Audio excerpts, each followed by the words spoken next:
Assalamualaikum warahmatullahi wabarakatuh. Halo semuanya. Perkenalkan, nama saya Aisyah Lailia Maharyati, biasa dipanggil Ais, mahasiswa program studi Bimbingan dan Konseling Islam Universitas Islam Negeri Sunan Kalijaga Yogyakarta dengan NIM 2510200201. Tak lupa saya sampaikan salam hormat kepada Bapak Anggi Jatmiko selaku dosen pengampu mata kuliah Teori BKI.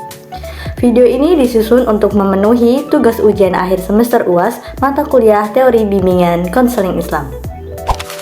Pada kesempatan kali ini, saya akan mempresentasikan materi teori BKI mengenai pendekatan realitas. Melalui video ini, kita akan mempelajari bagaimana manusia memiliki kendali atas kehidupannya melalui pilihan-pilihan yang dibuat pada masa kini. Mari kita mulai pembahasannya. Pendekatan realitas ini dikembangkan oleh William Glasser, seorang psikiater asal California pada tahun 1960-an. Lalu kenapa pendekatan ini bisa muncul? Karena pada saat itu, Glasser merasa bahwa teori psikoanalisis itu terlalu terpaku pada masa lalu. Menurut Glasser, masa lalu itu memang bisa memberikan pengaruh, tetapi kita tidak bisa kembali ke sana, tidak bisa kembali ke masa lalu buat memperbaikinya.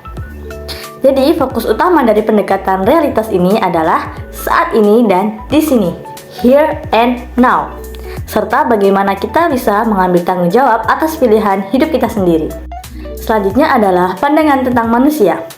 Glasser percaya bahwa perilaku manusia itu didorong oleh berbagai upaya untuk memenuhi 5 kebutuhan dasar. Mari kita coba refleksikan pada diri sendiri, apakah kelima hal ini sudah terpenuhi? Poin pertama ialah survival atau kelangsungan hidup. Kebutuhan ini mencakup seperti kebutuhan fisik, yaitu makan, minum, dan rasa keamanan. Lalu poin kedua ialah love and belonging atau cinta dan rasa memiliki. Manusia itu memiliki kebutuhan untuk mencintai dan merasa memiliki hubungan dengan orang lain. Poin ketiga ialah power atau kekuasaan, kebutuhan akan prestasi, pengakuan, dan rasa kompeten. Rasa kompeten di sini itu seperti perasaan memiliki kemampuan, pengetahuan, dan keterampilan untuk menyelesaikan tugas atau tantangan itu dengan baik, serta diyakini keyakinan bahwa saya tuh bisa melakukannya. Lalu poin keempat ialah freedom atau kebebasan. Kebebasan untuk membuat pilihan dan mandiri. Lalu yang terakhir ialah fun atau kesenangan. Kebutuhan untuk menikmati hidup, belajar hal baru, dan tertawa. Masalah psikologis biasanya muncul ketika kita gagal memenuhi kelima kebutuhan tadi itu dengan cara yang efektif atau bertanggung jawab. Yang pertama itu ialah masalah psikologis pada seseorang itu biasanya muncul karena kebutuhan dasarnya itu tidak terpenuhi. Jadi ketika individu itu tidak mampu memenuhi kebutuhan dasarnya tadi, maka akan timbul berbagai permasalahan dalam dirinya. Poin kedua ialah keberhasilan dalam memenuhi kebutuhan itu nantinya akan membentuk identitas sukses. Menurut Glasser, seseorang yang mampu memenuhi kebutuhannya dengan cara yang tepat itu akan mencapai apa yang disebut sebagai identitas sukses. Lalu yang ketiga ialah manusia itu bertanggung jawab atas hidup dan perilakunya sendiri. Jadi setiap perilaku yang dilakukan individu itu merupakan sebuah usaha untuk mengendalikan lingkungannya itu agar kebutuhannya terpenuhi. Jadi Glasser tuh menekankan bahwa individu itu perlu menghadapi kenyataan hidup saat ini. Kita tuh harus menghadapi kenyataan hidup yang saat ini. Jadi nggak terlalu terikat sama pengalaman masa lalu. Setiap orang itu memiliki kemampuan untuk berubah dan bertindak pada masa sekarang. Selanjutnya ialah konsep perilaku total atau total behavior. Salah satu konsep kunci di sini adalah perilaku total. Glasser menganalogikan perilaku manusia itu seperti sistem kerja sebuah mobil. Jadi, kita tuh punya kendali langsung pada roda depan, ibaratnya itu roda depan, yaitu apa yang kita lakukan dan apa yang kita pikirkan. Jadi, jika kita mengubah tindakan dan pikiran kita ke arah yang lebih positif, maka perasaan dan kondisi fisik kita pun secara otomatis akan ikut berubah ke arah yang lebih baik.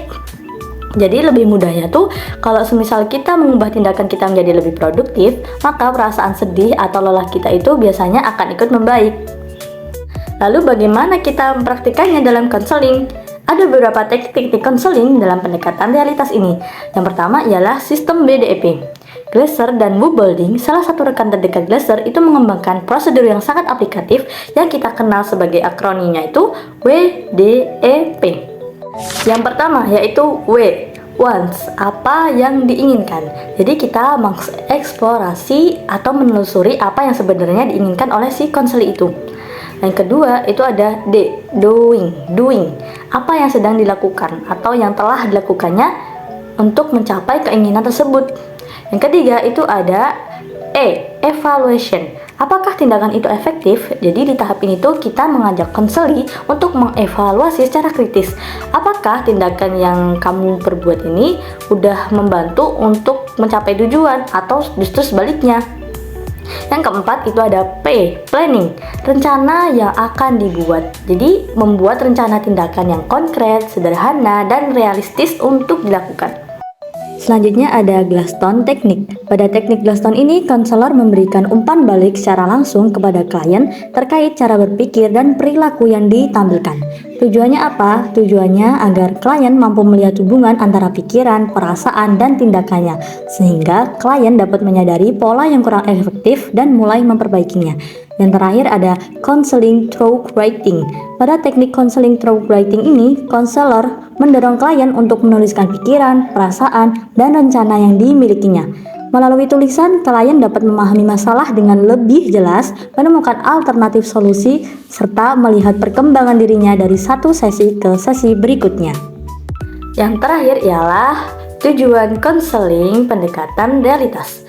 Jadi tujuan utama kita di sini itu adalah untuk membantu seseorang, untuk membantu konseli itu mencapai identitas yang berhasil, di mana mereka itu merasa mampu mengendalikan hidup dan bertanggung jawab atas setiap pilihan yang dia ambil. Kesimpulannya, hidup kita adalah hasil dari pilihan-pilihan kita. Seperti kata William Glasser, semakin baik pilihan kita, maka semakin kita memegang kendali atas hidup kita. Terakhir, sebagai mahasiswa bimbingan dan konseling Islam, saya melihat pendekatan ini tuh sangat sejalan dengan nilai Islam. Konsep tanggung jawab dalam teori Glasser ini tuh sangat mirip dengan konsep amanah kita sebagai manusia.